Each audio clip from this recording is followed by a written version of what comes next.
Hi Ambu. Hi, good morning. Good morning. എല്ലാവരും കേട്ടോ, ഞാൻ കിട്ടിയില്ലെന്ന് പറയുന്നത്. ഹായ് അമ്പു എന്ന് പറയുമ്പോഴും ക്ലോസപ്പിന്റെ പരസ്യം കൂടെ റെഡി ആയിട്ട് നിൽക്കണ്ടമ്മ. ഓക്കെ. അപ്പൊ അങ്ങനെ പോട്ടെ. അപ്പൊ എല്ലാവരും ഹായ് പറഞ്ഞില്ലേ, അത് ചിരിച്ച മുഖത്തോടെ പറയണം എന്നുള്ളൊരു വാശിയും കൊണ്ടാണ് മോനെ. ക്ലോസപ്പിന്റെ പരസ്യം കൊടുക്കാനൊന്നല്ല, അല്ലെങ്കിൽ ഒരു ഇതിന്റെ പരസ്യം പിന്നെ കറി ഞാൻ പറയാം. എന്തറിയോ, ഏത് മീനാണെങ്കിലും പറ്റൂട്ടോ. പക്ഷെ ഈ നെയ്മീൻ അങ്ങനെയുള്ള മീനല്ല, പരലോ പുഴമീനോ മത്തിയോ അയിലയോ അങ്ങനെയുള്ള മീൻ കൊണ്ടാണ് ഈ കറി ഞാൻ വെച്ച് കണ്ടിട്ടുള്ളത്. നെയ്മീൻ കൊണ്ടൊന്നും വെച്ച് കണ്ടിട്ടില്ല. ചെറിയ മീൻ നത്തോലി അതൊക്കെ പറ്റും. ഇതിപ്പോ അയിലാണ്. അപ്പൊ അയിലയുടെ കുറച്ച് കഷ്ണം എടുത്തിട്ട്, അധികമൊന്നും വേണ്ട അതിന്. കുറച്ച് കഷ്ണം മതി. അത് മതി. അതിന് വേണ്ട ഇൻഗ്രീഡിയൻസ് സവോളയാണോ ചെറുള്ളിയാണോ? അത് ഇവിടെ ഉള്ളത് ചെറിയുള്ളി, പിന്നെ ഇഞ്ചി, വെളുത്തുള്ളി, തക്കാളി, പച്ചമുളക്, പിന്നെ ഇത് മല്ലി, മുളകും ചെറിയുള്ളി മഞ്ഞളും കൂടി അരച്ചതാണ്. മുളക് മല്ലി പച്ചക്കിട്ടാ, മുഴുവൻ മുളകും മല്ലി മഞ്ഞളും ഒരു 2-3 ചെറിയുള്ളിയും കൂട്ടി അരച്ചതാണ്. പിന്നെ വേണ്ടത് ഉലുവ, കടുക്, ജീരകം ഒരു നുള്ളതിന് വേണം. പിന്നെ വാളംപുളി, ഉപ്പ്, അത്ര തന്നെ. അപ്പോൾ പിന്നെ ഇതില് നമ്മള് വഴുതനങ്ങ ഇടുന്നുണ്ട്. കണ്ടില്ലേ, ഞാൻ വെള്ളത്തിലിട്ട് വെച്ചിട്ടുള്ളതാ വഴുതനങ്ങ. ഇത് ഇങ്ങനെ രണ്ടാക്കി മുറിച്ചിട്ട് അതിനെന്താ ഇതുപോലെ മസാല പിടിക്കാൻ വേണ്ടി, ഇതുപോലെ ഒന്ന് വരഞ്ഞിട്ടാണ് നമ്മള് അതിന്റെ ഉള്ളിൽ മസാല നിറച്ച് വെക്കുന്നത്. നമുക്ക് ഇതില് വഴുതനങ്ങ, വാഴക്കായ, വെണ്ടയ്ക്ക, അങ്ങനെയുള്ള പച്ചക്കറി ഒക്കെ ഇടാം. ഏത് തരം വഴുതനങ്ങയാണെങ്കിലും ഇടാം. ഇതിപ്പോ എന്റെ അടുത്ത് ഇതാണ്, നീളാണ്. അപ്പൊ ഞാനിത് പകുതി ഉരുണ്ടതാണെങ്കിൽ ചെറുതാണെങ്കിൽ അങ്ങനെ തന്നെ. അതല്ല കുറച്ചുകൂടി നല്ലതമ്മ, ഈ ഉരുണ്ട ചെറുതുണ്ടെങ്കിൽ മസാല കറക്റ്റ് ആയിട്ട് ഫില്ല് ചെയ്യാൻ പറ്റും. ഒന്നുകൂടി നല്ലതാണ്. ചെറിയ ഉരുണ്ടതാണെങ്കിൽ ഇങ്ങനെ തന്നെ വരഞ്ഞിട്ട് ഇടാം. ഇതിപ്പോ നീളമുള്ളതല്ലേ, കണ്ടില്ലേ, ഇത്രയും നീളം എടുത്താൽ ശരിയാവില്ലല്ലോ. അപ്പൊ ഞാനിതാ അത് നോക്കുമ്പോ ഇങ്ങനെ കുഞ്ഞു നോക്കി മേടിക്കാലമ്മ, അപ്പൊ ഒന്നും കൂടി നന്നാവും. പിന്നെ ഈ മീന് ഇതിന് നല്ല കഷ്ണങ്ങൾ അങ്ങനെ ഇടണമെന്നൊന്നുമില്ല. ഇതെന്താ പറയുക, വല്ല തലക്കഷ്ണം അങ്ങനെയൊക്കെ ഉണ്ടാവില്ലേ, ചാറിന് വേണ്ടിയിട്ടാണ്. അത്രമാത്രം മതി. പിന്നെ മറ്റുള്ള കഷ്ണം നമുക്ക് വറുക്കാം, അല്ലെങ്കിൽ വേറെ കറി വെക്കാം. ആ ഒരു മണത്തിനാണ് ഈ മീനിന്റെ. ഇത് ശരിക്കും ഒരു മീൻ കറി എന്ന് പറയുമ്പോ തന്നെ മീൻ അതിലിടുന്നു, അത്ര തന്നെ അല്ലേ. അപ്പൊ ഈ തലയുടെ കഷ്ണോ അങ്ങനെയൊക്കെ ചെറിയ കുറച്ച്. അപ്പൊ ഈ ഇത് നമുക്ക് ആദ്യം ഈ മീനൊന്ന് വറക്കാം. അപ്പൊ നമ്മുടെ എല്ലാ ദിവസവും ഒരേപോലെ ആക്കണ കറിയെക്കാളും ഇത്തിരി വ്യത്യസ്തമായിട്ടൊരു കറികൾ നമ്മൾ ഉണ്ടാക്കാൻ നോക്കുക അല്ലേ. അപ്പൊ എന്താ പറയുക, കഴിക്കുമ്പോഴും ഒരു ടേസ്റ്റ് അല്ലേ. ഇപ്പൊ മീൻ മേടിച്ചവര് മീൻ ഇട്ടൊരു കറി മാത്രം അങ്ങനെ ചെറിയ കുഞ്ഞു മത്തിയാണെങ്കിൽ നല്ല ടേസ്റ്റ് ഉണ്ടാവും. തോലി പിന്നെ പുഴമീൻ സൂപ്പറാണ് ഇങ്ങനെ വെച്ചാൽ. അപ്പൊ നമുക്ക് പുഴമീനിന്റെ സമയമാണ്. പക്ഷെ എന്താന്ന് പറഞ്ഞാൽ കൊണ്ടുവന്നതും പെട്ടെന്ന് നേരാക്കാം. ഈ മീന് നമുക്ക് ആവശ്യമുള്ളത് എത്ര വേണം അത്ര മീന്. ഇതിനൊരു മീനിന്റെ ഒരു ടേസ്റ്റ് ഇങ്ങനെ കിട്ടാൻ വേണ്ടിയിട്ടാണ് കേട്ടോ. അപ്പൊ നമുക്ക് നല്ല നല്ല കഷ്ണങ്ങൾ വേണമെന്നില്ല, തലയും വാലും ഒക്കെ മിക്സ് ചെയ്ത് നമുക്ക് വറക്കാം. ഇതാവുമ്പോൾ ഇവിടെ കറി വെച്ചാൽ കൂട്ടുമില്ല. അപ്പൊ നമുക്ക് ഇതൊന്ന് വറുത്തെടുക്കാം. ഒരുപാട് ഇങ്ങനെ മൊരുമുരാന്നൊന്നും വറക്കണ്ട, കുറച്ച് അപ്പൊ ഇതിനൊരു 2-3 തല കിട്ടിയാലും മതി. ഇത് വറക്കണം, അതിനുള്ളിൽ ഇങ്ങനെ ഇട്ടിട്ട് വറുത്തിട്ടാണ് ഇത് കറി വെക്കുക. ഇത് സംഭവം ഞാൻ കണ്ടിട്ടില്ലല്ലോ. ഞാൻ വെച്ചിട്ടുണ്ട്, നീ കണ്ടിട്ടില്ലല്ലോ.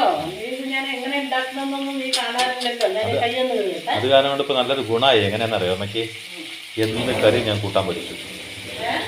ഏത് കറി കൂട്ടാൻ പഠിച്ചില്ലേ? അതെന്താറിയോ, ഞാൻ വെക്കുന്ന സമയത്തൊന്നും നീ കാണില്ല. ഇത് എങ്ങനെയാ വെച്ച് എന്താ ഐഡിയ ഇല്ല. ഇപ്പൊ ഞാൻ ഈ പരിപാടി തുടങ്ങിയതിന് ശേഷം ഞാനത് ആദ്യമായിട്ടാണ് വെക്കുന്നത്. അതാ പറഞ്ഞത്, ഞാൻ ആദ്യമായിട്ടാണ് കാണുന്നത്. അപ്പൊ നീ അടക്കളുടെ പരിസരത്ത് ഞാൻ വരില്ലല്ലോ. വരുമോ? അപ്പൊ കഴിക്കുന്ന സമയത്ത് എന്താ നോക്കും, അത്ര തന്നെ. അല്ലാണ്ട് ആ സമയത്തൊന്നും നമ്മൾ വരാറില്ല.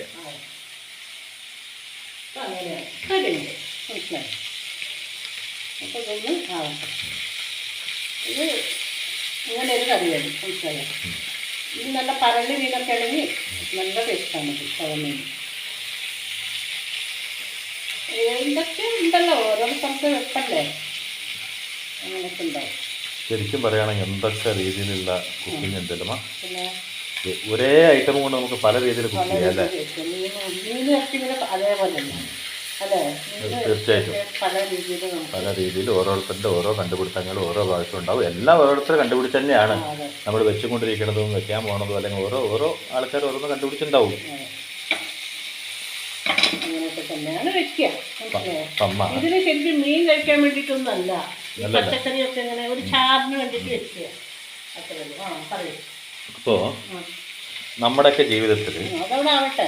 നമ്മുടെയൊക്കെ ജീവിതത്തിൽ നമ്മുടെ അസുഖം ഉണ്ടല്ലോ, അസുഖം എന്ന് പറയുന്നത് തന്നെ നമ്മുടെ ഉള്ളിൽ കയറി വരുമെന്നല്ല, അസുഖത്തെ നമ്മൾ ക്ഷണിച്ച് വരുത്തുകയാണ് ഒരു കണക്കിന്. എങ്ങനെ അറിയാം ഈ അസുഖം വരാൻ മെയിൻ കാരണം എന്താ പറഞ്ഞാൽ, ഇപ്പോൾ നമ്മൾ ആവശ്യത്തിന് കൂടുതൽ ടെൻഷൻ വെറുതെ ആവശ്യമില്ലാണ്ടെന്ന് വെച്ചാൽ നമുക്ക് ഒരു ടെൻഷൻ അടിച്ചത് കൊണ്ട് മാത്രം പ്രത്യേകിച്ച് വരാൻ പോണതൊന്നും നിൽക്കില്ല, അല്ലെങ്കിൽ സംഭവിച്ചതിന് പെട്ടെന്നൊരു മാറ്റമൊന്നും സംഭവിക്കില്ല.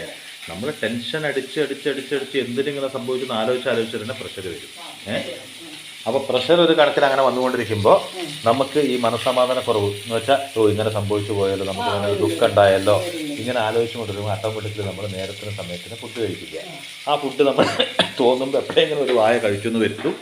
എത്ര രുചിയുള്ള ഭക്ഷണമാണെങ്കിലും നമ്മളതങ്ങോട്ട് വേണ്ടാന്ന് വെക്കും, ആരെയോ ബോധിപ്പിക്കാൻ വേണ്ടിയിട്ട്, അല്ലെങ്കിൽ ആരെയും ചീത്ത പറയുന്ന വന്നിട്ട് 2 ഉരുള കഴിക്കും. അപ്പോൾ ഓട്ടോമാറ്റിക്കലി എന്ത് വരും? ഷുഗർ വരും. ഈ രണ്ടിൻ്റെ ഒപ്പം വേറൊന്ന് കയറി വരും, അതെന്താണ്? അസിഡിറ്റി വരും. ഇതിനൊക്കെ കാരണം ആവശ്യമില്ലാത്ത മനസ്സിൻ്റെ ഉള്ളിൽ വരുന്ന ടെൻഷനുകളാണ്. അപ്പോൾ ഇതിനൊക്കെ സ്വീകരിക്കുന്നത് ആരാണ്?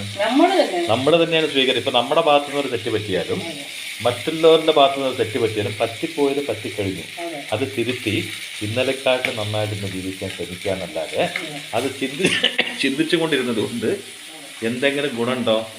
പക്ഷെ ഒരു കാര്യമുണ്ട്, അതുകൊണ്ട് ഒരു ബോണസ് ഉണ്ട്, ലോകത്തുള്ള മുഴുവൻ അസുഖങ്ങളും നമ്മളിലേക്ക് വന്നു ചേരും. ഇതിനൊക്കെ കാരണം മനുഷ്യൻ്റെ മനസ്സിനെ നിയന്ത്രിക്കാൻ കഴിയാത്തതുകൊണ്ട് അല്ലേ?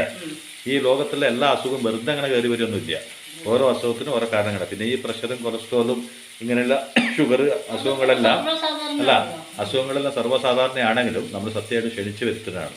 വന്നോളൂ, കയറിക്കോളൂ, ഉള്ളൊരു താമസിച്ചോളൂ വന്നിട്ട് വരുത്തുകയാണ്. ഇതൊക്കെ കുഞ്ഞമ്മ ചെറിയമ്മ മക്കളാണ്, അതറിയാം അമ്മയ്ക്ക്. ഇത് വന്നതിന് ശേഷമാണ് ഈ വലിയൊരു സംഭവം വരുന്നത്, ഹൃദയ സംബന്ധമായിട്ടുള്ള അസുഖങ്ങൾ വരുന്നത്. അപ്പോൾ ഒന്നിൻ്റെ പിറകായിട്ട് ഒന്ന് വരും. അത് ഡോക്ടർമാർ വ്യക്തമായിട്ട് പറയും, ഇപ്പോൾ ഇത് വന്നിട്ടുണ്ടെങ്കിൽ ഇനി ഒന്ന് സൂക്ഷിച്ചോളൂ, അടുത്തത് വരാണ്ട് നോക്കിക്കോളൂ പറയും. അപ്പോൾ എന്താണെന്ന് പറഞ്ഞാൽ മനുഷ്യൻ്റെ കൈയും കാലും പ്രവർത്തിക്കുന്നതിനേക്കാളും കൂടുതൽ മനുഷ്യൻ്റെ തലച്ചോറ് പ്രവർത്തിക്കും. മനുഷ്യൻ്റെ തലച്ചോറ് എന്ന് പറയുമ്പോൾ മനുഷ്യൻ്റെ ഹൃദയം ഓട്ടോമാറ്റിക്കലി നമ്മുടെ ഹാർട്ട്, നമ്മുടെ മനസ്സാണ് നമ്മുടെ ചിന്തകൾക്ക് കാരണം. നമ്മുടെ മനസ്സാണ് കേട്ടോ. മനസ്സെന്നും ശാന്തമായിട്ടും സന്തോഷമായിട്ടും വെക്കാൻ നമുക്ക് പറ്റിയെങ്കിൽ സൗന്ദര്യം ഓട്ടോമാറ്റിക്കായിട്ടുണ്ടാവും. എന്നും നമ്മൾ ചിരിക്കാനും സന്തോഷമുള്ള കാര്യങ്ങളൊക്കെ കേൾക്കാൻ നമ്മൾ ശ്രമിക്കുമ്പോൾ തീർച്ചയായിട്ടും നമുക്ക് സൗന്ദര്യം ഉണ്ടാവും. അതിൻ്റെ പകരം അമ്മ ഒന്ന് ആലോചിച്ച് നോക്ക്, ഏത് നേരം നമ്മളിങ്ങനെ ദുഃഖിതരായിട്ട് ടെൻഷൻ അടിച്ചിട്ട്, ടെൻഷൻ ഇല്ലാത്ത മനുഷ്യരേ ഇല്ല കേട്ടോ, പക്ഷെ അതിനൊരു സമയമുണ്ട്. അത് കഴിഞ്ഞ് നമ്മൾ പ്ലസൻറ്റ് മൈൻഡിലേക്ക് തിരിച്ച് വരണം. വന്നില്ലെങ്കിൽ നമ്മൾ ഓട്ടോമാറ്റിക്കലി നമ്മുടെ ഈ സൗന്ദര്യം എന്നല്ലേ, സൗന്ദര്യം എന്ന് പറയുന്നത് ഞാൻ സൗന്ദര്യം എന്നല്ല ഉദ്ദേശിക്കുന്നത് കേട്ടോ, നമ്മുടെ പ്രസരിപ്പ് അതെല്ലാം നഷ്ടപ്പെട്ട് നമ്മുടെ കണ്ണിലൊന്നും ഒരു കാന്തി ഇല്ലാണ്ട് നമ്മളല്ലാണ്ടായി മാറും. അപ്പോൾ അപ്പുറത്ത് നിൽക്കുന്ന ആൾക്കാർ ചോദിക്കും, പരിചയക്കാർ ചോദിക്കും, എന്താ പറ്റി ഇങ്ങനെ ആയല്ലോ, അയ്യോ അപ്പോൾ ഇതിനൊക്കെ എല്ലാത്തിനും മനുഷ്യൻ അവനവൻ നൽകുന്ന സാഹചര്യം കൊണ്ടാണ് എല്ലാം സംഭവിക്കുന്നത്. ഇപ്പോൾ പണ്ടത്തൊരു പഴഞ്ചൊല്ലുണ്ട്, കേട്ടിട്ടുണ്ടോ? താനിരിക്കുന്നവിടെ താനിരുന്നില്ലെങ്കിൽ നായകരിയിരിക്കും. അതിൻ്റെ അഭിപ്രായം എന്താ പറഞ്ഞാൽ, ഓരോ കുടുംബത്തിലും ഓരോ ജീവിതത്തിലും ഓരോരുത്തരുടെ സാഹചര്യത്തിലും ഓരോരുത്തരെ മനസ്സിലാക്കാണ്ട് മുന്നോട്ട് പോണ ഓരോ മനുഷ്യന്മാർക്കും ഇതൊരു പാഠമാണ്. അപ്പം അങ്ങനെയുള്ള പാഠങ്ങളെ പറ്റി എന്താണ് നമുക്ക് പറയാനുള്ളതെന്നൊരു ചോദ്യമുണ്ട്. അതിപ്പോൾ ഈ പാചകത്തിൻ്റെ കുറച്ച് കഴിഞ്ഞതിന് ശേഷം അതെ എന്ന് വെച്ചാൽ നമ്മൾ പഠിച്ചത് നിങ്ങളിൽ നിന്നാണല്ലോ. അപ്പോൾ നിങ്ങൾക്കറിയണേക്കാളും കൂടുതൽ നമുക്കറിയാൻ വഴിയില്ലല്ലോ. അപ്പോൾ നമുക്കറിയണത് അടുത്ത തലമുറ അറിഞ്ഞോട്ടെ. അങ്ങനെ ഓരോരുത്തരും ചോദിച്ച് മനസ്സിലാക്കുന്നതാണ് വിവേകം എന്ന് പറയുന്നത്. സത്യത്തിൽ പറയട്ടെ, വലിയൊരു വ്യക്തി വലിയൊരു പുസ്തകം എഴുതി എന്ന് പറയും. ആ വലിയൊരു വ്യക്തി വലിയൊരു പുസ്തകം എഴുതിയിട്ടുണ്ടെങ്കിൽ ആ വലിയൊരു വ്യക്തിയുടെ പുസ്തകം വായിക്കണം അത്രയും വലിയ ആളൊന്നല്ലല്ലോ, ഇത്തിരി ചെറിയ ആളെന്ന്. ഒരാളെ എഴുതി വെച്ചാൽ ഇന്നൊരാൾ വായിക്കണത്. അങ്ങനെ ഒരാൾ നമുക്കിത് വിട്ടുപോകണത് എന്തിനാ അറിയുമോ? അതുകൊണ്ട് നമുക്ക് എന്തെങ്കിലും പഠിക്കാനാണ്. ഇപ്പം എന്നെക്കാട്ടിലും വയസ്സിന് മൂത്തത് എൻ്റെ അമ്മ എന്ന് കരുതണ്ട, വയസ്സിന് മൂത്തത് എന്നെക്കാട്ടിലും കൂടുതൽ ലോകം കണ്ട അമ്മയ്ക്ക് തീർച്ചയായിട്ടും എന്നെക്കാട്ടിലും കൂടുതൽ ഇത്തിരി വിവരം ഉണ്ടാവും. അങ്ങനെ ചിന്തിക്കാൻ പാടുള്ള ഓരോ മനുഷ്യനും. അങ്ങനെയല്ല, നമ്മളെക്കാളും താഴെയുള്ളവർക്കും വിവരമൊക്കെ ഉണ്ടാവും, കേൾക്കുന്നുണ്ടോ? പക്ഷെ മുതിർന്നവരുടെ വാക്കൊന്ന് കേൾക്കുക എന്നുള്ളത് നമ്മുടെ പൗരാണിക കാലം തൊട്ട് ഇന്ന് വരെ നടന്നു വന്നിട്ടുള്ളൊരു കാര്യമാണ്. കാരണം നമ്മൾ എപ്പോഴും കേൾക്കാൻ തയ്യാറായിരുന്നാൽ മാത്രമാണ് പറയാൻ പഠിക്കൂ. മനസ്സിലായില്ലേ? നമ്മളൊരാളുടെ ശബ്ദം അത് നമ്മുടെ ചെവിയിലൂടെ കേട്ട് നല്ലതിനെ മനസ്സിൽ സ്ഥാപിക്കാൻ നമുക്ക് കഴിഞ്ഞാൽ നമുക്ക് ഇനിയൊരു വ്യക്തിയോട് സംസാരിക്കാനുള്ള കഴിവ് കിട്ടും. ഈ നാക്ക് നോക്കുമ്പോൾ ഒരു എല്ലില്ലാത്തൊരു നാക്കാണ്, പക്ഷേ ആ നാക്ക് വടഞ്ഞും തിരിഞ്ഞും എത്ര ഭാഷകൾ പഠിക്കാൻ പറ്റും. ഇപ്പം എനിക്ക് തന്നെ 5-6 ഭാഷ അറിയാം, അമ്മയ്ക്ക് എൻ്റെ അറിവിലൊരു 3-4 ഭാഷ അറിയില്ലേ. അപ്പം ഇത് ഈ ഭാഷയ്ക്ക് ഈ നാക്ക് എങ്ങനെയാണ് പഠിക്കുന്നത്? നമ്മൾ ഉൾക്കൊള്ളുമ്പോഴാണ്, മനസ്സിലായില്ലേ? അപ്പോൾ ഉൾക്കൊള്ളുമ്പോൾ നമ്മുടെ ബ്രെയിൻ അതിനെ ക്യാച്ച് ചെയ്യണം, നമ്മുടെ ഹൃദയത്തിൽ നമ്മളത് അംഗീകരിക്കണം അല്ലേ? ഇത് രണ്ടും സംഭവിക്കണം. അപ്പോൾ ഹൃദയം, മനുഷ്യൻ, ജീവിതം, ഇതിനെല്ലാത്തിനും ഒരു ബന്ധമുണ്ട്. ഇപ്പോൾ ഈ അസുഖം പറഞ്ഞില്ലേ, ഈ അസുഖം വരുത്തുന്നത് നമ്മളാണ്, ആരോഗ്യം ഉണ്ടാക്കണം നമ്മളാണ്. നമ്മൾ പറയും 90 വയസ്സായ ആളിനെ കണ്ടിട്ട് പറയും എന്താണ് ആരോഗ്യം എന്ന് പറയും. ആരോഗ്യത്തിൻ്റെ രഹസ്യം പഴയ ഭക്ഷണമാണെന്നും പറയും. അതൊരു വിഭാഗം എന്ന് വെച്ചാൽ ഇന്നത്തെ ഈ ഭക്ഷണത്തിൻ്റെ അതൊരു കണക്കാണ്. പക്ഷെ എന്നാലും അവർ ജീവിച്ചൊരു ശൈലിയുണ്ട്, ഒരു ജീവിത ശൈലി. അവരിൽ നിന്ന് പഠിക്കാൻ നമുക്ക് ഒരുപാട് കാര്യങ്ങളുണ്ട്. ഒരു നല്ല ഭക്ഷണം കിട്ടിയത് കൊണ്ട് മാത്രം ഒരു മനുഷ്യർ ഒരു അസുഖമില്ലാണ്ട് ജീവിക്കില്ല. നല്ല രീതിയിൽ ജീവിക്കാൻ പഠിച്ചത് കൊണ്ട് മാത്രമായിരിക്കും അല്ലേ? അതൊരു ഭാഗമാണ് നല്ല ഭക്ഷണം എന്നുള്ളത്.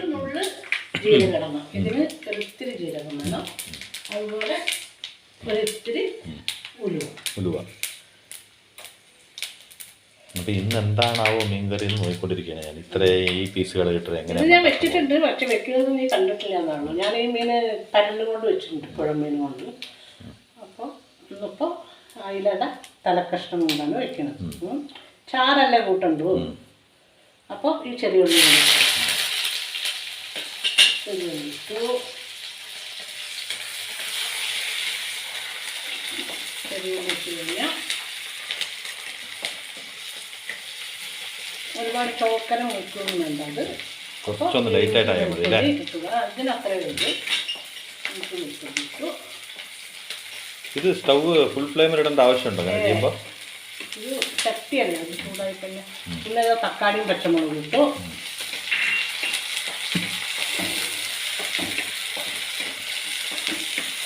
അപ്പം നമ്മുടെ ജീവിതത്തിലെ സന്തോഷവും ദുഃഖവും ഇത് രണ്ടും സ്വീകരിക്കേണ്ടത് നമ്മൾ തന്നെയാണ്. നമ്മുടെ വീട്ടിന്റെ വാതിൽ തുറന്നില്ലെങ്കിൽ ആർക്കെങ്കിലും കയറി വരാൻ പറ്റും. അപ്പൊ നമ്മുടെ ഹൃദയത്തിൽ ഇടം കൊടുക്കാണ്ടിരുന്ന ആർക്കെങ്കിലും നമുക്ക് ദുഃഖം നൽകാൻ പറ്റുമോ? ഇല്ലല്ലോ. അതുപോലെ സന്തോഷായാലും ദുഃഖമായാലും രണ്ടും നമ്മൾ സ്വീകരിച്ചാൽ മാത്രമേ നമ്മുടെ ഉള്ളിലേക്ക് വരികയുള്ളൂ. കാരണം എന്താ അറിയോ, നമ്മള് എന്താണോ നമ്മളിപ്പോ ഒരാൾ വന്നു വിളിച്ചാലല്ലേ അവർ വരുള്ളൂ. അതുപോലെ ഹൃദയത്തിൽ സന്തോഷം കയറി വരണം, ദുഃഖം കയറി വരണം ചിന്തിക്കുന്നതും അതിന്റെ അവകാശികൾ നമ്മളല്ലേ ഇതിനൊക്കെ കാരണം. ഈ ലോകത്ത് എല്ലാ ദുഃഖങ്ങളും സ്വീകരിച്ച് എനിക്ക് ദുഃഖമാണേ എന്ന് പറയാൻ കാരണം ദുഃഖം സ്വീകരിച്ച ഞാൻ തന്നെയല്ലേ? എനിക്ക് സന്തോഷമാണെന്ന് 4 ആൾക്കാർ വരുമ്പോൾ ആ സന്തോഷം സ്വീകരിച്ചത് ഞാൻ തന്നെയല്ലേ? എങ്ങനെയാണ് സ്വീകരിക്കുക? എങ്ങനെയാണ് മനുഷ്യൻ സ്വീകരിക്കുന്നത്? എന്താ അറിയോ, ഇപ്പൊ നമ്മൾ പല ആൾക്കാരുമായിട്ട് നമ്മള് പരിചയപ്പെടും. അത് സ്വന്തമായാലും ഫ്രണ്ട്ഷിപ്പ് ആയാലും ഇപ്പോൾ ഒരു നാട്ടിൽ ജീവിക്കുമ്പോൾ അവിടെയുള്ള കുറച്ച് ആൾക്കാരൊക്കെ ആയിട്ട് നമ്മൾ വളരെ അപ്പോൾ അതിൽ ചിലരായിട്ട് നമ്മൾ അങ്ങോട്ട് അടുക്കും അല്ലേ? ഇപ്പൊ നമ്മളായിട്ട് പരിചയപ്പെടുന്ന ലോകത്ത് എത്രയോ ആൾക്കാരുണ്ടാവില്ലേ, 1-2 അല്ല നമ്മുടെ ഈ പ്രായത്തിനിടയ്ക്ക്. അപ്പൊ അങ്ങനെ നമ്മൾ പരിചയപ്പെടുന്ന ആൾക്കാരിൽ ചിലരെ നമ്മൾ എന്ത് ചെയ്യും, അവര് നമ്മുടെ ജീവിതത്തിലെ അതിന് സ്വന്തം ഫ്രണ്ട്ഷിപ്പ് പരിചയം അങ്ങനെ ഇല്ല, ബന്ധങ്ങള് അങ്ങനെയൊന്നുമില്ല. നമുക്ക് ഇഷ്ടപ്പെടുക എന്നുള്ള ഒരു ഇതുണ്ടല്ലോ നമ്മുടെ മനസ്സിന്, നമ്മൾ സ്വീകരിക്കുക. അപ്പൊ അവര് നമ്മുടെ അവസാനം വരെ നമ്മുടെ കൂടെ നമ്മുടെ അമിതമായി നമ്മൾ അവരെ സ്നേഹിക്കും. അവര് നമ്മുടെ കൂടെ തന്നെ ഉണ്ടാവും എന്ന് പറഞ്ഞ് സ്നേഹിക്കും. നമുക്കറിയില്ലല്ലോ അവരെ കുറിച്ച് അവരെന്താണെന്ന് മനസ്സിലാക്കാൻ ഈ ലോകത്ത് ആരെ കൊണ്ടും പറ്റില്ല.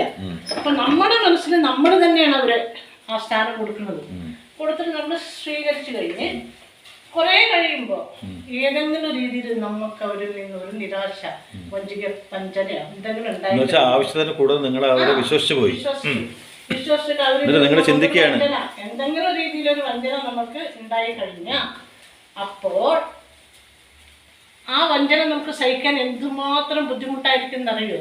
ആ ഒരു വേദന അത് പറഞ്ഞറിയിക്കാൻ പറ്റില്ല.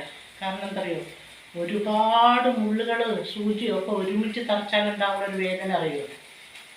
ഞാൻ അങ്ങനെയൊന്നും കുത്തി നോക്കിയിട്ടില്ല. അങ്ങനെയല്ല, ഒരു ഉപമ പറയാം. അത്രയ്ക്ക് വേദനയായിരിക്കും എന്ന് വെച്ചാൽ വാക്കുകൾക്കപ്പുറം അതീതം എന്ന് പറയില്ലേ, ഒരുപാട് മുള്ളും കൊണ്ട് പറ്റാത്ത രീതിയിൽ ഒരു ഹൃദയത്തിലേക്ക് തറച്ച എങ്ങനെ ഉണ്ടാവും അത്രയ്ക്കും വേദനയായിരിക്കും. അപ്പൊ ഈ അരപ്പ് വെള്ളം കൂടെ ഒഴിക്കും. ഇനി കുറ്റം പറയാം, അരപ്പ് വെള്ളം ഒഴിച്ചുട്ടാ. അപ്പൊ നമ്മുടെ മനസ്സിനത് അത്രത്തോളം വേദന ഉണ്ടാക്കും. ആ വേദന നമുക്ക് പറഞ്ഞറിയിക്കാൻ പറ്റില്ല. അങ്ങനെയുള്ള വേദന ആയിരിക്കും. അപ്പൊ നമുക്ക് ഉപ്പിട്ട് കൊടുക്കാം. വേദനയുള്ളപ്പോഴോ? അല്ല, ഈ ഉപ്പ് വേദനയിൽ ഉപ്പിട്ടൊക്കെ നീറിയിട്ട് പെടയും. നീയൊന്നും മിണ്ടാണ്ടിരിക്കടാ. ആ ഇതൊന്ന് തിളക്കട്ടെ, തിളച്ചിട്ട് നമുക്ക് ആ വഴുതനങ്ങ ഇട്ട് കൊടുക്കാം കേട്ടോ. തിളക്കിற വരെ അത് അമ്മ പറഞ്ഞില്ലേ പണ്ട് പുഴമേലിൽ ചെയ്യണ്ടാന്നല്ലേ ആ പരിപാടി. അതന്നെ, പുഴമീനിൽ ഇത് നല്ല സൂപ്പറാണ്. ഇതിലിപ്പോൾ നമുക്ക് ഉണ്ടാക്കാം. അതോടെ തിളക്കട്ടെ.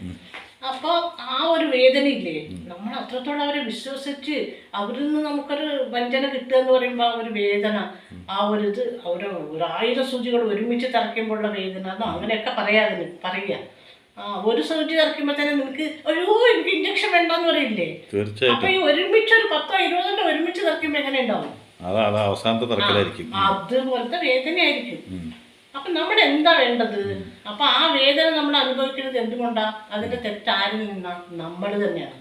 നമ്മുടെ അടുത്ത് പറഞ്ഞോ അവരത്രത്തോളം വിശ്വസിക്കണമെന്ന്, അവരെ മനസ്സിലാക്കാൻ പറ്റില്ല എന്ന് നമുക്കറിയാം. നമ്മൾ അമിതമായി അവരെന്തിനാ വിശ്വസിക്കാൻ പോയി? അതുകൊണ്ടല്ലേ നമുക്ക് ആ വേദന ഉണ്ടായത്. അല്ലെങ്കിൽ നമ്മൾ അവരെ ഒരു അളവില്, നമ്മുടെ ആര് എങ്ങനെയാണെന്നറിയോ, ഒരളവ് അതിൽ കൂടുതലാവാണ്ട് ഒരാളെ സ്നേഹിക്കണം. കാരണം സ്നേഹമൊക്കെ വേണം. നമ്മൾ ഈ ലോകത്ത് ജീവിക്കുമ്പോൾ നമ്മളൊക്കെ എല്ലാവരെയും സ്നേഹിക്കണം. അത് ഒരു പരിധി വരെ നമുക്ക് അങ്ങനെ നമുക്ക് എന്ത് ഉൾക്കൊള്ളാനുള്ള മനസ്സും കൂടി വേണം. കാരണം എന്തറിയോ, നമ്മൾ വഞ്ചിക്കപ്പെടാം, അല്ലെങ്കിൽ നമുക്ക് നിരാശ വരാം, ഈ സ്നേഹം നാളെ ഇല്ലാണ്ടാവാ എന്നുള്ള ഒരു ബോധം, മുൻധാരണ നമുക്ക് വേണം. അപ്പൊ നമുക്ക് ആ വേദന ഉണ്ടാവില്ല. അതല്ലാണ്ട് നമ്മൾ ഒന്നും അറിയാണ്ട് അവരെ കൊണ്ട് അമിതമായി നമ്മുടെ അവസാനം വരെ നമ്മുടെ കൂടെ ആരും ഉണ്ടാവില്ല. നമ്മുടെ മക്കളോ മറ്റുള്ള ആരും ഉണ്ടാവില്ല എന്നുള്ളൊരു തോന്നൽ നമുക്ക് എപ്പോഴും വേണം. കാരണം എന്തറിയോ, ഏത് ബന്ധത്തിനും അവസാനം വരെ ഉണ്ടാവും എന്നുള്ള ഒരു പ്രതീക്ഷയെ വെക്കരുത്. നമ്മുടെ മനസ്സിൽ എപ്പോഴും നമ്മൾ എന്തും നമുക്ക് താങ്ങാനുള്ള ഒരു ഇന്നുള്ള സ്നേഹം നാളെ ഉണ്ടാവില്ല എന്ന് ഉറപ്പുണ്ടാവണം. നാളെ ഞാൻ ഒറ്റയ്ക്കായിരിക്കുന്നുള്ളൊരു മനസ്സിലൊരു ബോധം ഉണ്ടെങ്കിൽ നമുക്ക് നിരാശ. പിന്നെ ഒരു ചോദ്യം, പിന്നെ ഇപ്പൊ നോക്ക്, ഇപ്പൊ ഒന്നും വേണ്ട, ഒരു നല്ലൊരു പൂന്തോട്ടം, അവിടെ പോയിട്ടൊരു എന്താ പറയുക ശലഭം, ചിത്രശലഭോ അങ്ങനെ, അത് പോയിട്ട് തേൻ കുടിക്കാൻ വേണ്ടിയിട്ട് അവിടെ പോകും. അത് കഴിഞ്ഞാൽ അത് അതിൻ്റെ പാട്ടിൽ പോകില്ലേ. അതുപോലെ തന്നെയാണ് നിന്നെ കൊണ്ടിപ്പോൾ എന്തെങ്കിലും ഒരു ഉപകാരം എനിക്കുണ്ടാവണം. അപ്പോഴാണ് ഞാൻ നിന്നെ പുകഴ്ത്തലും നിന്നെ ഒരുപാട് ഇതാക്കലും നീ വിചാരിക്കണം. അപ്പോൾ ചിലപ്പോൾ നീ വിചാരിക്കും എൻ്റെ അടുത്ത് പൈസ ഇല്ല, സമ്പത്തില്ല, എൻ്റെ അടുത്ത് എന്താണത്, അവരെന്നെ സ്നേഹിക്കുന്നത് അവർക്കൊരു നിസ്വാർത്ഥമാണ്, അവർ നമ്മളിൽ നിന്ന് ഒന്നും പ്രതീക്ഷിക്കുന്നില്ല. എന്താ ഇപ്പം എൻ്റെ അടുത്തുള്ളത്? സമ്പത്തില്ല, ഒന്നുമില്ല, പിന്നെ ഇപ്പം എന്താ ഇപ്പം എൻ്റെ അടുത്ത് അവർക്ക് കൊണ്ടുപോകാനുള്ളത് എന്നുള്ളൊരു തോന്നൽ നിനക്കുണ്ടാവും. പക്ഷേ സമ്പത്തില്ലെങ്കിലും നിന്നിൽ നിന്ന് എന്തെങ്കിലും ഒന്ന് പ്രതീക്ഷിക്കുന്നുണ്ടാവും. മനുഷ്യൻ എന്ന് പറഞ്ഞാൽ ആ മനുഷ്യന് ഉപകാരപ്രദമായ എന്തെങ്കിലും ഒന്ന് ഏതൊരു മനുഷ്യനും ഉണ്ടാവും. മനസ്സിലായോ? അല്ലാണ്ട് ഏത് മനുഷ്യനും ഉപകാരശൂന്യനായ ഒരു മനുഷ്യനെ ഒന്നില്ലെങ്കിൽ സമ്പത്ത് ഉണ്ടാവും, അല്ലെങ്കിൽ നിന്റെ കൊണ്ടൊരു ഉപകാരം ഉണ്ടാവും, ആ വ്യക്തിയെ കൊണ്ടുണ്ടാവും, അല്ലെങ്കിൽ നിന്റെ കുടുംബം അതിൽ നിന്ന് എന്തെങ്കിലും ഒരു ഉപകാരം ഉണ്ടാവും. അത് നീ പ്രതീക്ഷിക്കണം എപ്പോഴും. അളവിൽ ഞാൻ ഇവർക്കൊന്നും ഇപ്പം എന്നെ ഒരാൾ പുകഴ്ത്തി ഒരുപാട് പറയുമ്പോൾ ഞാൻ ആലോചിക്കണം ബുദ്ധിയോടെ. എന്തറിയോ, എനിക്ക് എൻ്റെ കയ്യിൽ ഞാനിവർ ഒന്നും ചെയ്തിട്ടില്ലല്ലോ, ഇവരെന്തിനാണ് എന്നെ എത്രയും പുകഴ്ത്തി പറയുന്നത്? എന്നെ ഇത്രത്തോളം ഇവർ ഇങ്ങനെ കൊടുമുടിയിൽ വെക്കുന്ന രീതിയിലൊക്കെ ഇവർ സംസാരിക്കും. ഞാൻ ഒന്നും ചെയ്തിട്ടില്ലല്ലോ ഇതിന് മാത്രം. നീ നിന്റെ മനസ്സിനോട് നീ നിന്റെ ചിന്തയിൽ അത് വരുത്തണം. പിന്നെ എന്തിനാ ഇവർ ഇത്ര പറയുന്നത്? അപ്പം എന്നിൽ നിന്ന് എന്തെങ്കിലും ഞാൻ അറിയാത്തത് എന്തെങ്കിലും ഒരു പ്രതീക്ഷിക്കുന്നുണ്ടാവും എന്നുള്ള ഒരു ഉൾമനസ്സിൽ നിനക്കൊരു ചിന്ത വേണം. അത് നേടിക്കഴിഞ്ഞ ഒരു പിന്മാറുമ്പോഴാണ് മനസ്സിലാവുക. അപ്പൊ അത് സമ്പത്ത് വേണമെന്നൊന്നുമില്ല, എന്തെങ്കിലും ഒന്ന് അങ്ങനെ നമുക്ക് ചിലപ്പോ ആ കുടുംബത്തിന്റെ ഒരു സന്തോഷമായിരിക്കും. അങ്ങനെ എന്തെങ്കിലുമൊക്കെ ഉണ്ടാവും. അപ്പൊ നമ്മളെപ്പോഴും നമ്മൾ ജാഗ്രതരായിരിക്കണം. എന്നും ഒരു ചിന്ത വേണം. ഒരു സ്നേഹവും ശാശ്വതമല്ല. ഇന്ന് സന്തോഷം നൽകിയവർ തീർച്ചയായിട്ടും നാളെ ദുഃഖം തരുന്നൊരു ചിന്തയോടെ തന്നെ ജീവിക്കണം, അല്ലേ? അപ്പോൾ ഇന്ന് സന്തോഷം നൽകിയവർ നാളെ ദുഃഖം തരും എന്നുള്ള ചിന്ത നമുക്ക് ഉണ്ടാവണം. മനുഷ്യ ജീവിതമാണ്, മനുഷ്യ സഹജമാണ്. ഇന്ന് സ്നേഹിച്ചവർ നാളെ നമ്മളെ വിട്ടുപോകുന്നുള്ള ചിന്തയുണ്ടാവണം. പിന്നെ ഒരു കാര്യം മാത്രം, ഒരു അടുപ്പവും കാണിക്കാത്ത ചില ആൾക്കാർ എപ്പോഴും വിളിക്കില്ല, സംസാരിക്കില്ല, ഒന്നുമല്ല. ഏറ്റവും കൂടുതൽ എൻ്റെ അഭിപ്രായത്തിൽ പറയുകയാണെങ്കിൽ പുളി ഒഴിച്ചു. എൻ്റെ അഭിപ്രായത്തിൽ പറയുകയാണെങ്കിൽ ഈ ഫോൺ കാലിലൂടെ ഒന്നും ഒരു ബന്ധം ഉണ്ടാവില്ല. എപ്പോഴെങ്കിലും 2-3 കൊല്ലം കാണുമ്പോൾ ഒരൊറ്റ ഭാഷം കാണുമ്പോൾ ആ കാണുന്ന കുറച്ച് ദിവസങ്ങൾക്കുള്ളിൽ നിങ്ങളെങ്ങനെ മുഴുവനായിട്ട് കൈപ്പിടിയിലാക്കാൻ ഒരാൾ ശ്രമിക്കുന്നുണ്ടെങ്കിൽ തീർച്ചയായിട്ടും പറയാം, നിങ്ങളോട് സ്നേഹമുള്ള വ്യക്തികൾ എന്നും നിങ്ങളെ കമ്മ്യൂണിക്കേറ്റ് ചെയ്തുകൊണ്ടുണ്ടാവും. ആഴ്ചയിൽ 2 പ്രാവശ്യം ചെയ്യും, അല്ലെങ്കിൽ ആഴ്ചയിൽ 1 പ്രാവശ്യം ചെയ്യും. അതൊന്നും ചെയ്യാണ്ട് 2-3 വർഷത്തിന് 1 പ്രാവശ്യം വന്നിട്ട് ഞാനാണ് നിങ്ങളുടെ സർവ്വതും പറഞ്ഞിട്ട് ഈ 4 ദിവസം കൊണ്ട് കാണിച്ചിട്ട് ഒരുത്തം പോകുന്നുണ്ടെങ്കിൽ ആ 4 ദിവസം കൊണ്ട് നിങ്ങളുടെ കയ്യിൽ നിന്ന് നിങ്ങളുടെ അമൂല്യമായത് എന്തോ തട്ടിപ്പറിക്കാനുണ്ടാവും. അത് നിങ്ങളുടെ പൈസ ആവണമെന്നില്ല, നിങ്ങളുടെ പേരാവണം, നിങ്ങളുടെ പ്രശസ്തി ആവണമെന്നില്ല. നിങ്ങളുടെ സന്തോഷം നിങ്ങളറിയാതെ അവരെ കൊണ്ടുപോയതിന് ശേഷം നിങ്ങൾക്ക് മനസ്സിലാവുള്ളൂ ഈ കാണിച്ചത് മുഴുവൻ ഒരു വേഷമായിരുന്നു, ഈ ആടിയത് മുഴുവൻ ഒരു നാടകമായിരുന്നു. അപ്പോൾ നാടകം എന്നുള്ള തട്ടകത്തിൽ അഭിനയിക്കുന്ന ഓരോ മനുഷ്യരും അമിതമായ സ്നേഹം പ്രകടിപ്പിക്കുന്നുണ്ടെങ്കിൽ നിങ്ങൾ അങ്ങോട്ടൊന്നും ചെയ്യാണ്ട് നിങ്ങളൊരു നല്ല വ്യക്തിത്വം കൂടി അവരോട് പ്രകടിപ്പിക്കാണ്ടും കൂടി നിങ്ങളെ നെഞ്ഞത്തേറ്റി അവർ നടക്കുന്നുണ്ടെങ്കിൽ ഞാൻ ഇത്ര ചെയ്തിട്ടില്ലല്ലോ എന്നൊരു ചിന്ത നിങ്ങളുടെ ഉള്ളിൽ എപ്പോഴും ഉണ്ടാവണം. കാരണം ചിരിച്ച മുഖത്തോടു കൂടി ചതിക്കുന്നവരുടെ രോഗമാണ് ഇന്ന് ഏറ്റവും കൂടുതൽ. എന്ന് വെച്ചാൽ നമ്മുടെ എന്താണോ അതാണെന്ന് കാണിച്ചു വരുന്ന ഒരു മനുഷ്യനും ഇല്ല. ഒരു മനുഷ്യൻ്റെ ഉള്ളിൽ ഇനിയൊരു മനുഷ്യൻ ഒളിഞ്ഞിരിക്കുന്നത് സത്യം മറക്കരുത്. എല്ലാ മനുഷ്യൻ്റെ ഉള്ളിൽ ഒരു മൃഗം ഒളിഞ്ഞിരിക്കുന്നുണ്ട്. സ്വാർത്ഥതയില്ലാത്തൊരു സ്നേഹം ലോകത്തിൽ വളരെ കുറവാണ്. അത് കുറച്ച് അല്പം സ്നേഹം അങ്ങനെ ഉണ്ട്. ആ സ്നേഹത്തിന് പിന്നെയും പറയേണ്ട ആവശ്യമില്ല. ആ സ്നേഹം അപൂർവമാണ്. ബാക്കി എല്ലാ സ്നേഹത്തിനും പിന്നെ അത്ര കപടത ഉണ്ടാവുമെന്ന് പറയാൻ കാരണം എന്താണെന്ന് പറഞ്ഞാൽ, നാളെ അഗാധമായൊരു വീഴ്ച നിങ്ങളുടെ ജീവിതത്തിൽ സ്നേഹിച്ചു പോയി എന്നുള്ള പേരിൽ സംഭവിച്ചത് ദുഃഖിക്കാനിട വരരുത്. അത് ഇന്നത്തെ കാലത്തെ ന്യൂ ജനറേഷനിലെ ആൺകുട്ടികൾക്കും പെൺകുട്ടികൾക്കും പ്രത്യേകിച്ച് പറയാനുണ്ട്. ഒരുപാട് പുകഴ്ത്തി പറയുന്ന ഭർത്താവട്ടെ, ഭർത്താവിൻ്റെ കാര്യങ്ങൾ മാത്രം നോക്കി ഭർത്താവിനെ ഭഗവാനെ പോലെ സേവിക്കുന്ന ഒരു പെൺകുട്ടികളാവട്ടെ, ഇവരൊക്കെ ശ്രദ്ധിക്കേണ്ട കാര്യം എന്ന് പറഞ്ഞാൽ, നാളെ എന്നൊരു ദിവസമുണ്ട്. ഇന്ന് കണ്ട കാഴ്ചയാവില്ല നാളെ. കണ്ണാടിയിൽ നമ്മുടെ ബിംബം തന്നെ മാറി മാറി കാണും. ഇന്ന് കണ്ട മുഖമല്ല നാളെ. നമ്മുടെ മുടിയൊന്ന് മാറ്റിയ വേറെ രീതിയിൽ, ഡ്രസ്സൊന്ന് മാറ്റിയ വേറെ രീതിയിൽ പറയുമ്പോൾ മനുഷ്യനെ മാറാൻ എത്ര നേരം വേണം? അപ്പോൾ ഓരോ വീഴ്ചകളും ഉണ്ടാവുമെന്നുള്ള ബോധത്തോടു കൂടി നിങ്ങൾ ജീവിച്ചു കഴിഞ്ഞാൽ ഒരു വീഴ്ചയാലും നിങ്ങൾ തളർന്നു പോവില്ല. നേരത്തെ പറയുന്ന പോലെ ലോകത്തുള്ള മുഴുവൻ അസുഖങ്ങളുടെ ഒപ്പം തന്നെ ഒന്നും സ്വീകരിക്കേണ്ട ആവശ്യം നിങ്ങൾക്ക് വരില്ല. ഒരു കുട്ടിയോടും ആത്മഹത്യക്ക് നയിക്കുകയില്ല. എല്ലാവരും ജീവിക്കണം എന്നുള്ളൊരു പ്രചോദനം അവരുടെ ഉള്ളിലുണ്ടാവും. അപ്പോൾ നിങ്ങൾ 100% കൊടുക്കുമ്പോൾ ഒരു 10% നിങ്ങളുടെ മനസ്സിൽ കുറിച്ച് വെക്കണം, ഇതും ശാശ്വതമല്ല. പിന്നെ നമ്മൾ എപ്പോഴും നമ്മൾ വിചാരിക്കണം, ഇത് എൻ്റെ ജീവിതത്തിൽ വന്നാൽ ഞാൻ ഒരിക്കലും ഇതിലൊന്നും തളരാൻ പാടില്ല എന്നുള്ള ഒരു ഉറച്ച തീരുമാനം കൂടി ഉണ്ടാവണം. പിന്നെ അതേപോലെ ഒരുപാട് വർഷം നിങ്ങളോട് മിണ്ടാണ്ടിരുന്ന ആൾക്കാർ പെട്ടെന്നൊരു ദിവസം നിങ്ങളോട് അടുപ്പം കാണിക്കുന്നുണ്ടെങ്കിൽ ഉറപ്പായിട്ടും നിങ്ങൾ ആലോചിക്കണം. എന്താ പറയുക, ഏറ്റവും കൂടുതൽ സ്നേഹത്തിലുള്ള വ്യക്തികൾ അകന്നതിന് ശേഷം ഒന്നാവാൻ വരുന്നുണ്ടെങ്കിൽ അതിൻ്റെ സൂചന ഒരു ആപത്തുണ്ട് തന്നെ ആദ്യം വിചാരിക്കണം. ഇതെന്താ ഞാൻ പറഞ്ഞാൽ, അയ്യോ ആരോടും അടുക്കാൻ പാടില്ല എന്നുള്ള ഉദ്ദേശം കൊണ്ടല്ല ഞാൻ പറയണത്. ഒരുപാട് കാലം സ്നേഹിച്ചവർ അകന്നു കഴിയുമ്പോൾ അവർ ഏറ്റവും വലിയ ശത്രുക്കളായി മാറും. ആ ശത്രുക്കൾ അടുക്കുമ്പോൾ എന്തായാലും മനസ്സിനോടൊരു അന്നത്തെ കരട് ബാക്കിയുണ്ടാവും. അപ്പോൾ ശ്രദ്ധയോടുകൂടി ജീവിതമാണ്, ഒരുപാട് ശ്രദ്ധയോടെ. എങ്ങനെയാണ് ഒരുപാട് തിരക്കുള്ള റോഡിൽ നമ്മൾ വണ്ടി ഓടിച്ച് പോവുക, എത്ര ശ്രദ്ധ വേണം? ഹോർൺ അടിക്കണം, ബ്രേക്ക് അടിക്കണം, ആക്സിലേറ്റർ കൊടുക്കണം, ഗിയർ മാറ്റണം പറയുമ്പോൾ തന്നെ ജീവിതത്തിൻ്റെ പല ദിക്കുകളിലും ശ്രദ്ധയോടുകൂടി പോകണം. ഇന്നുണ്ടാവണ എല്ലാ സ്നേഹങ്ങളും നാളെ ചിലപ്പോൾ മാറുന്ന പറയുന്ന ദിവസം ജീവിക്കാൻ നിങ്ങൾക്കൊരു ജീവിതമുണ്ട്. ദൈവം തന്ന ഒരു ജീവാത്മാവുണ്ട്. അതിന് ദുഃഖം വരാത്ത രീതിയിൽ അസുഖങ്ങൾ വലിച്ചു വാരി ഈ ജീവിതം എനിക്ക് വേണ്ടതെന്ന് പറഞ്ഞൊരു ജീവിതം ഉപേക്ഷിക്കാനും പാടില്ല. ജീവിച്ചിരിക്കുന്ന വേറെ സ്വന്തം കാലിൽ ആരോഗ്യത്തോടെ, അഭിമാനത്തോടെ, ആത്മവിശ്വാസത്തോടെ നിൽക്കണമെങ്കിൽ നിങ്ങൾ നിങ്ങളായി ജീവിക്കണം, ലോകത്തെ നന്നായി പഠിക്കണം. അല്ലേ? എപ്പോഴും നിങ്ങൾ തളരാതെ ഇരിക്കാനുള്ള ഒരു മനസ്സെന്നും നിങ്ങൾക്ക് വേണം. ഇങ്ങനെ എൻ്റെ ജീവിതത്തിൽ വരാം എന്നുള്ളൊരു മുൻധാരണ എന്ന് വെച്ചാൽ ആരും വിശ്വസിക്കാതെ ജീവിക്കണം എന്നല്ല ഈ വാക്കിന്റെ അർത്ഥം. ഈ ലോകത്ത് ആരെയും വിശ്വസിക്കാതെ നമുക്ക് ജീവിക്കാൻ പറ്റില്ല. വിശ്വസിക്കാം, എന്നാലും നിങ്ങളുടെ മനസ്സിലൊരു ചിന്ത വേണം. എനിക്ക് ഇതിൽ എന്തെങ്കിലും ഒരു വീഴ്ച പറ്റിയാലും അത് താങ്ങാനുള്ള കരുത്ത് എനിക്കുണ്ട് എന്നുള്ള ഒരു ഉത്ബോധം കൂടി നിങ്ങളുടെ മനസ്സിലുണ്ടെങ്കിൽ നിങ്ങൾക്ക് പിന്നെ ആ ഒരു എന്ത് ചെയ്താലും നിങ്ങൾക്ക് അതിനൊരു വിഷമം. അതുപോലെ തന്നെ നിങ്ങൾ തകർത്ത് തരപ്പനാക്കിയിട്ട് ഒരാളെ യാത്ര ആയിട്ടുണ്ടെങ്കിൽ, അയാളെ നിങ്ങൾ തിരിഞ്ഞു നോക്കാണ്ട് പോയിട്ടുണ്ടെങ്കിൽ മനസ്സിലൊന്ന് കുറിച്ച് വെക്കുക. നേരിട്ടൊന്നും പറയണ്ട, മുണ്ടും വേണ്ട, ഒന്നും വേണ്ട. ഒരു കാര്യം പറയാം, ഇന്ന് നീ ഇത്രയും സ്നേഹം കാണിച്ച് എന്നെ ചതിച്ച് നീ പോയിട്ടുണ്ടെങ്കിൽ നാളെ നിന്നെ ഒരാള് എൻ്റെ ഇതേ അവസ്ഥ നിനക്കും വരുന്നുള്ള വിശ്വാസം ഉണ്ടായാൽ മതി. അത് മനസ്സിലുണ്ടായാൽ മതി. അപ്പോൾ അതങ്ങനെ നമ്മൾ ചതിക്കരുത്, പകരം വീട്ടാൻ വേണ്ടി നിൽക്കരുത്. നമ്മൾ ഇത്ര ചിന്തിച്ച കാലം എല്ലാത്തിനും മറുപടി പറയുക. അപ്പോൾ മനസ്സിൽ ചിന്തിക്കുക, എന്നെ നല്ലപോലെ ചതിച്ചു പോയി, എൻ്റെ സമ്പത്തും കൊണ്ട് പോയിന്നോ, എൻ്റെ ഹൃദയത്തെ തകർത്തുന്നോ, ശരി നീ നന്നായിരിക്കുന്ന മനസ്സുകൊണ്ട് പറയുമ്പോഴും കർമ്മം പിന്തുടർന്ന് കേട്ടിട്ടില്ലേ? അപ്പൊ നമുക്ക് നൽകിയത് നിനക്ക് നൽകാൻ നിന്നെപ്പോലെ ബുദ്ധിയുള്ള വക്ര ബുദ്ധിയുള്ള ആരെങ്കിലും അപ്പുറത്തെ കരയിൽ നിനക്ക് വേണ്ടി കാത്തിട്ടുണ്ടാവും എന്ന് മറക്കരുത്. ഇപ്പുറത്തെ കരയിൽ നീ നൽകിപ്പോയത് അക്കരെ കരയിൽ നിനക്ക് വേണ്ടി കാത്തിരിക്കുന്നുണ്ടാവുന്നത് ഒരിക്കലും മറക്കരുത്. ജീവിതം ഒരു ബൂമറാങ് പോലെയാണ്, നമ്മൾ എറിയുന്നത് നമുക്ക് തന്നെ തിരിച്ചു വരും, അല്ലേ? അതുപോലെ നിങ്ങളെ ആരെങ്കിലും തളർത്തിയിട്ടുണ്ടെങ്കിൽ നിങ്ങൾ അവരുടെ മുമ്പിൽ തളരരുത് ഒരിക്കലും. നിങ്ങൾ അവരുടെ മുമ്പിൽ ചിരിച്ച് ജീവിച്ച് കാണിച്ചു കൊടുക്കണം. ആത്മവിശ്വാസം കൈവിടാതെ നിങ്ങൾ ചിരിച്ചുകൊണ്ട് അവരുടെ മുമ്പിൽ ജീവിച്ചു നോക്കൂ. അത് തന്നെ യഥാർത്ഥ സമ്പത്ത്. നിങ്ങൾ സന്തോഷത്തോടെ ജീവിക്കുന്നത് തന്നെയാണ് ഏറ്റവും വലിയ പകരം വീട്ടൽ, അല്ലേ? ആ പകരം വീട്ടിലോടുകൂടി, അതാണ് മധുരമായ പകരം വീട്ടൽ പറയാ. അപ്പൊ തന്നെ അവർക്ക് തോന്നും, വൈരാഗ്യം കൊണ്ട് ഈ ലോകത്ത് ആരും ജയിക്കാൻ പറ്റില്ല, സ്നേഹം കൊണ്ട് മാത്രം.